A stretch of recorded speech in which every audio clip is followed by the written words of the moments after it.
Oh, DJTV. Man, we're getting some pretty good comments here. It's nice knowing that people are getting something out of our efforts here. Whew. Here's an interesting one. D. Sharon Monday, and I don't think I pronounced that right. Anyway, D. Sharon Monday writes, I love the stuff you're giving us, but what about those of us with a much smaller studio or no studio at all? Like if we're using our garage or a small room. Can you give us tips to do the same if we don't have the luxury of adequate studio space?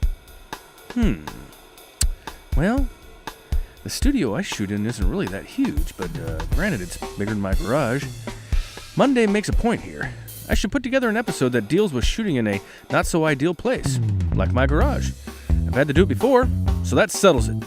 This week, I stay at home and I prove that just because your studio also doubles as your laundry room / yard equipment storage facility / tool shop doesn't mean that you can't pull off some good-looking shots.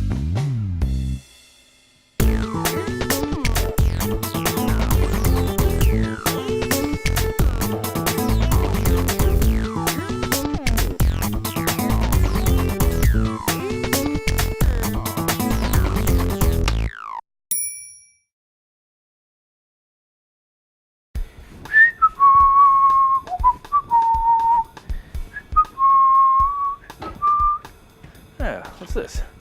Product placement? Wow, Videotrax 3 Film and Video Library.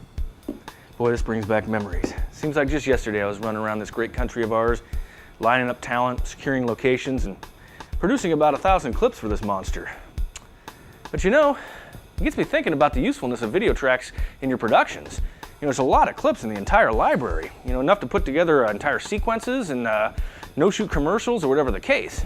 But you know, it's always nice to put a little touch of you in the productions that you make, whether it's through graphic treatments or color choices or editing pace. So this week, I'm going to show you how to put a little touch of you into a commercial that we make using primarily Videotrax clips. But the last shot I'm going to make myself, and you can too, and it's going to be specific to the sequence.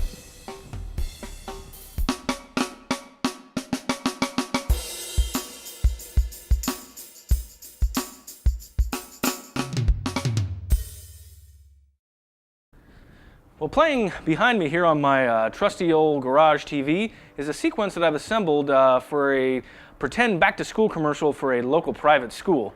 For the end shot where I need a graphic stating the school's name and their slogan, I'm going to go ahead and shoot this myself. I'm kind of picturing a school desk with maybe some books, some pencils, maybe some eyeglasses on it, and in the background a chalkboard with some chalk writing like the alphabet or maybe some numbers. I want to give the impression that maybe it's the teacher's desk. To add a little action to the shot, we'll go ahead and place a shiny red apple on top of the books. So let's get started. Did I mention that it's really hot in my garage? All right, so for starters, we got to get our desk into place. Right about here on. Good. Now I've got this set back more towards the back of my garage, so I still have room to get my camera back a little ways from this setup. And I've also left a little room behind here to get my chalkboard for my backdrop back here. Now I know it doesn't look much like a desk right now, but in time it will. So let's go ahead and get our props into place and we'll frame this baby up. Okay, back here at our camera, I'm going to go ahead and zoom in, and I'm going to get sort of a rough framing here. That should work for now. I want it to be fairly tight, but I want to leave enough room up top so I can have a hand come in and place the apple on top of those books. This looks pretty good. Let's go ahead and work on the backdrop now. All right, for our background, I'm going to use this piece of wood here that has this cool leathery texture to it. It's about the right size that I need, and the back of it is just this cool wood surface that kind of, in my opinion, resembles that of a chalkboard. Its only drawback, well, it's not the right color. In my mind, I'm kind of picturing this old-fashioned green chalkboard with some letters written in chalk. So, with a little spray paint, there we go. Spray a little here, spray a little there, cha-cha-cha. Here and there. Good, and voila, we have a chalkboard, sort of. Okay, so to mount this, I've got a couple of C-stands here that I've got into place. So I'm just going to go ahead and take this and clamp it to this one. And to this one. Okay, now let's go see what our framing looks like so we can make any adjustments to this thing.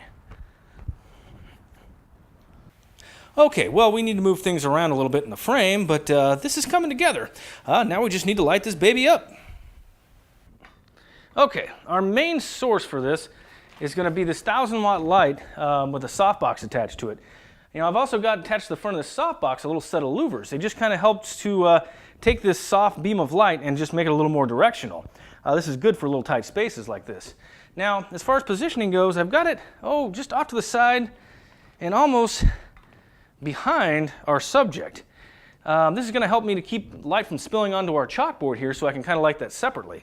I'm going to go ahead and turn this on and see what kind of adjustments I got to make to it.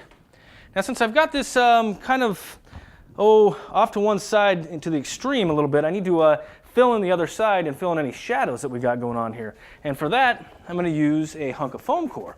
I'm just going to go ahead and mount this off to one side, and we'll go see what kind of adjustments we need to make. Okay, for our chalkboard, I'm using this hard light, this 300-watt jobber here, and I've also got attached to it this light orange gel. Now, I've got it placed just behind our key light here to kind of simulate that the light is all coming from the same source, a window perhaps. And this is where a cookie comes into play. So, you may remember this from another episode. This is not a very good looking cookie. It's downright pitiful. I made it from an old box, but it is going to do the job. Now, since I'm kind of running out of stands, I'm going to go ahead and take this old ironing board, and I'm just going to kind of mount it up off to the side, and I'm going to go ahead and I'm going to clamp my cookie to this little arm here. This will look pretty good. Now all that's left to do is have the hand drop our apple into place. Why don't we take a look at the final product, huh?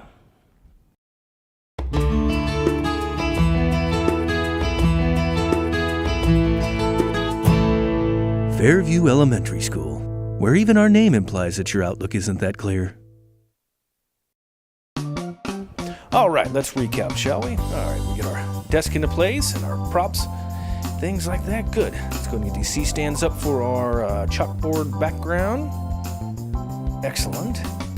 And for lighting, we have a 1,000-watt for the key and a bounce card for the fill. And for the background, we're using a 300-watt light with a pathetic little cookie in place. This is looking pretty good. Let's shut the garage door, get the overhead lights off, and there we go. About 8 feet.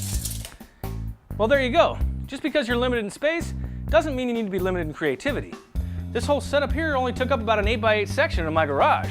By thinking outside of the box, no matter how big your box may be, you can still pull off shots that your clients are going to love.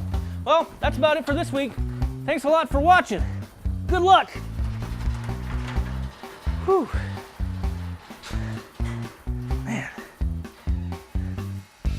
it's hot in here.